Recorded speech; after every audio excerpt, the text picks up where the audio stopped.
Greetings YouTube, it's the Brain Damage Gamer here, and this is my review of Assassin's Creed Origins. One of the things I do want to go ahead and bring up for everyone right off the bat is this is an Ubisoft game. Now, as an Ubisoft game, this means obviously that they are going to have a Season's Pass immediately available for you to purchase. They're also going to try to shove some club activities and points at you. And then they also have the store, so you can purchase things directly from them. One of the things I did want to go ahead and first go over was how the game does have some new and interesting mechanics. One of the things that I personally am enjoying quite a bit, as you can see from the footage, is going to be the plague mechanic. They give you the option of injecting a decaying type poison into bodies, or there's other ways to get poison into the bodies, basically causing those people to become infected, and once they expire they also leave behind a corpse that is now basically infecting anyone that comes nearby them. That particular individual that I just left over there is eventually going to die just from the poison. As you can see, they already have. Now this does add some new and interesting gameplay mechanics, so that there is that attempt to actually make a product that is going to be different than the previous Assassin's Creeds. That is something that you can tell there was a lot of thought put into that. Now, all of that said, another problem I'm running into is that there's technical issues with the game on a lot of different levels, and it gives off the overall feel of a game that wants to be really good, but also has just enough issues that you can tell that they didn't quite get to finish everything that they wanted to on it. At least for the PC version. That is the one caveat I do want to put on here. This is the PC version that you are seeing. The PC version runs overall pretty well, with some issues in regards to performance I'll cover a little bit later. Now, performance aside, the game feels very responsive and very easy to do things with. You can use Senu, as you've seen, to mark your targets relatively simply. The mechanics for that feel very natural and very quick. It's not something where it feels like it's tacked on. The game was designed with that ability in mind, and it definitely shows, because you can do more than you have in the previous games in regards to marking. That's something I'm really appreciating. As you can see, all these enemies have level numbers above their heads. There's level 11s right there, a couple of those. There's a couple of level 9s there in the distance. You see it's level 12s. This is something that they've changed completely from the previous games, and something that I personally am appreciating more. They've basically gone to full RPG status with this. Now, having gone to full RPG status, that means that you have, different levels for your weapons as well as your personal level. You can see my level in the upper right hand corner. I'm level 21, so I'm actually significantly overpowered for these particular enemies.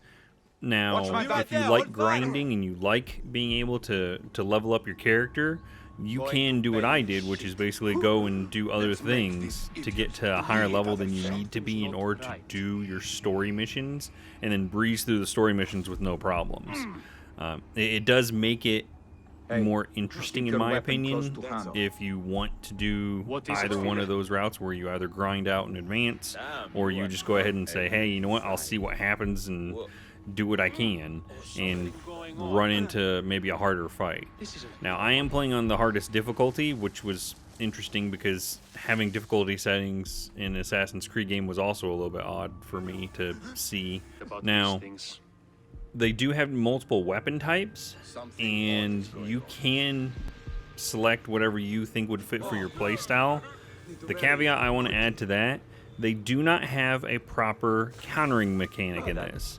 You can parry and you can block, but if you get surrounded by like 4 or 5 enemies, you're basically just out of luck for trying to fight them unless you use a sickle sword and use one that has round attacks, where you're able to swing and hit multiple targets easier. That helps with the crowd control a little bit, and as long as there's not too many enemies, you typically can take them out.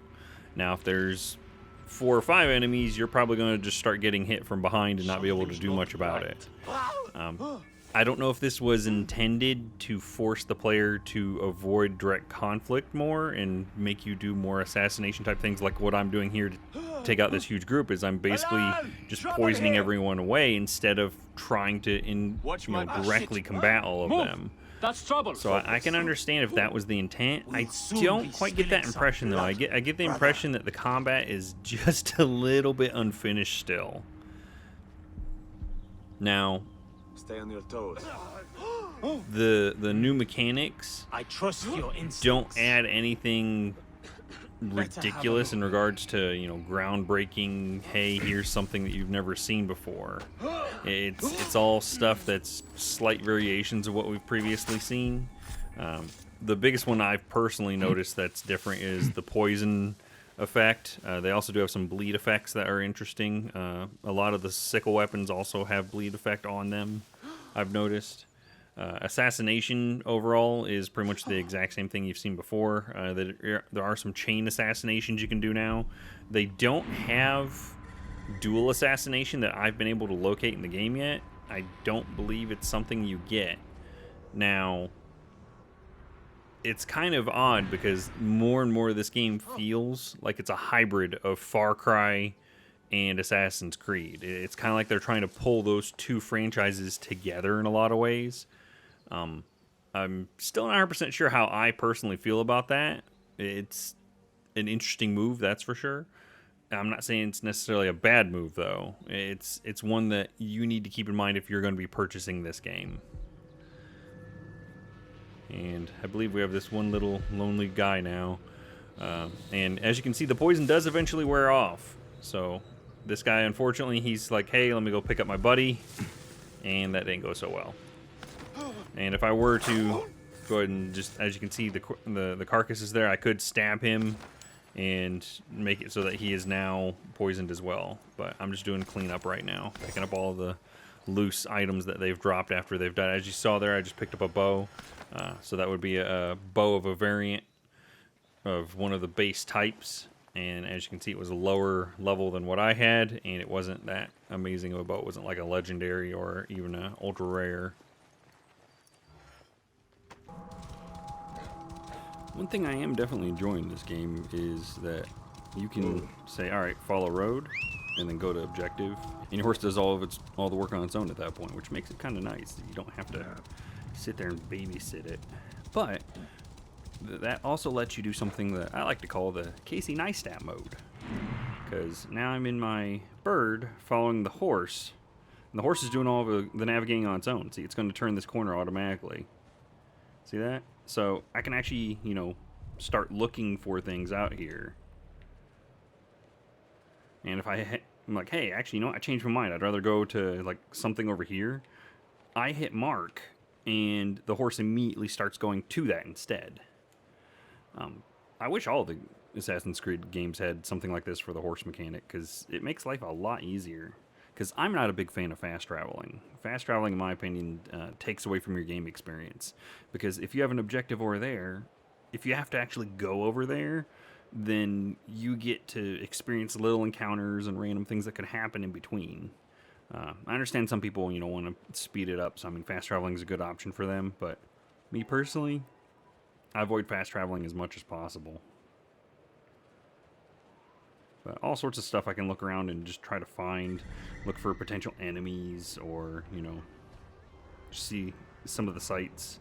Well, my horse is doing all the work, heading along on its own, see? It's a really interesting game mechanic that I'm glad that they added, much like a lot of the other game mechanics that they've added in this game. The only thing I've really not liked is the lack of the ability to counter, especially after having played the new Shadow of War game. Kind of spoiled me, I think, for that. Well, it looks like I'm arriving at my objective, so let's go ahead and drop back in. Don't mind me just taking the horse in. Another point I did want to go ahead and bring up is that this Assassin's Creed has something different. It has body persistence. Just a quick look where I'm at. Now, this is unusual because they have these couriers that are going around and they're delivering items and goods. Here's a bunch of them right here because they keep coming over this exact same spot. I keep killing them and their bodies aren't disappearing. Now, the keen-eyed amongst you may have noticed that there was a slight dip in frame rate there as I moved around them. This is not uncommon when there's more enemies in the area that are dead. And as more of those bodies stack, sometimes the frame rate takes a dip. But this whole little area, couriers keep spawning in, and as such, if you're playing, all you have to do is just kind of hang out in this area until you've wiped out a large portion of the couriers that are going to be coming by. It's a little bit of an exploit for the game, but it also kind of highlights some of that new features as far as, bodies not just poofing 30 seconds after you're done killing them. It's definitely something that's been interesting to see. But moving on to some of the other issues that I've run into, the game does definitely have that Ubisoft touch where it's not finished and it's buggy. If you go back to the very beginning of the video, you'll see that I'm on version 1.5 or 1.05, and even though it's 5 patches in, it's still got a lot of technical issues. This hippo has managed to jump on top of my boat and decided it wanted to go for a ride. That's unfortunately how a lot of Ubisoft games are. They're games that want to be really good, and they also want to be really broken because Ubisoft doesn't want to take the time to actually put things through playtesting. And they just release any old buggy garbage that they have on hand. And it's kind of sad when you think about the fact that this game purposely skipped a year on their typical yearly releases, and hey, let's not do what we have been doing. And then we have, whenever you're hunting, things get stuck in the ground or fall through the ground. As you can see with this poor lion that I killed, and I can't even harvest. So I killed it for no apparent reason. And, I mean, while we're at it, we might as well go ahead and take a photo, I guess, But that is something that you're going to see plenty of bugs. Because, unfortunately, they aren't fixing this. They are working on the performance issues they've said for the PC version. I don't know how true that is, but they have been claiming they're going to work on it. They are 5 patches in, I'll give them that. Obviously, the first patch may not really count because it was a day 1 patch. Enemies do have pathing issues occasionally like this. Now, typically, if an enemy can't reach you physically, the current pathing is typically to run away. As you can see, this particular rider attempted to do so and unfortunately got stuck, and they're just attempting to ride away forever. And this kind of takes away from the overall gameplay experience, in my opinion, because this is something you shouldn't be dealing with for a $60 finished product. This isn't early access. This is supposed to be a game that's done and completed and just ready for general consumer use. Another thing to keep in mind is that they did add community-type goals. They went after, the whole Middle-earth, Shadow of War, Shadow of Mordor games and decided, hey, those are a good idea, let's copy that. Unfortunately, they're Ubisoft, and well, as you can see, whenever they decide to drop a assassin that was some random online person that died in this area, they're like, hey, let's drop the body right here. Well, unfortunately, the body can't drop right there, and it kind of stuck through. And here I was just kind of messing around with the game. I decided, hey, because I could, let's go ahead and just pick up these bodies and throw them on this guy's boat. Haha, isn't that funny? I wanted this boat, and they were in my way. Now, you'd think that'd just be the end of the story, that it was, this funny little joke thing that I did. Now, unfortunately, since they've added in those wonderful community goals, I didn't realize that what I was doing could have a long-term effect and led to another interesting little glitch. Here in a few seconds, you're going to see there's going to be a little pop-up that's going to indicate that there's a nearby community goal. Oh, there it is. So I'm like, all right, well, let's go ahead and let's take a look at what this community goal is. Go ahead and lock in on it. I look over here, debate for a second. I'm like, do I really want that, or do I want to do the community goal? Community goal is XP. Let's go take a look at that. All right, so We examine. What is this? Well, I gotta go avenge this guy. Alright, well, find and kill those perpetrators.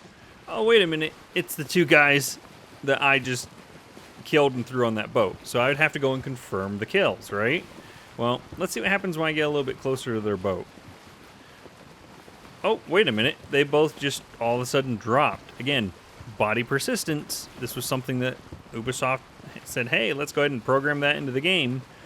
Well, unfortunately, they still have not figured out how to make a solid ground yet for this game. So anytime something gets near it, there's this chance that it's just going to dip straight through the ground. And unfortunately, these two particular bodies, the guys that I just killed, they fell through the boat and then fell through the world, leaving me with a mission that I now can't complete.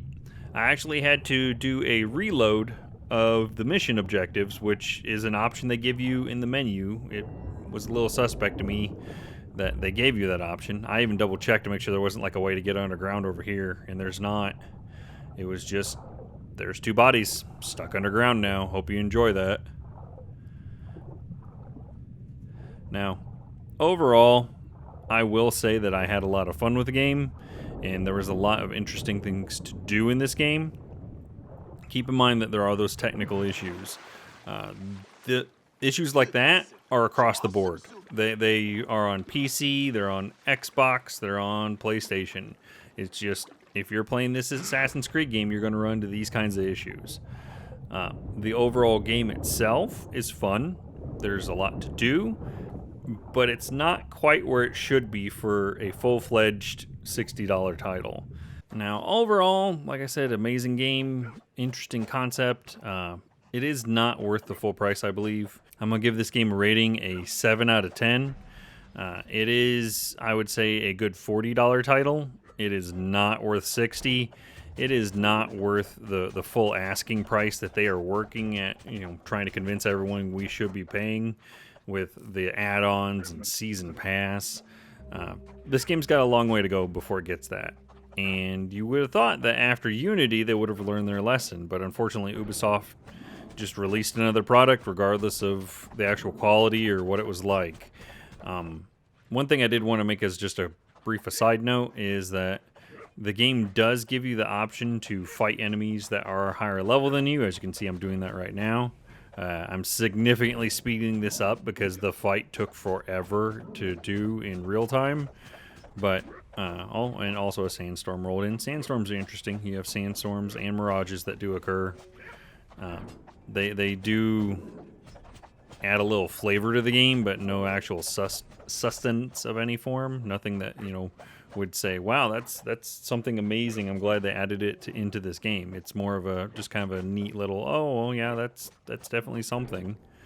But if you do fight an enemy that's a much higher level, be prepared, because when you finish the fight, you're going to get the exact same amount of XP as if you'd fought an enemy that was at your level. So don't bother. It's not worth the extra hassle. That is 100% for sure. But as always, I would like to thank everyone for watching.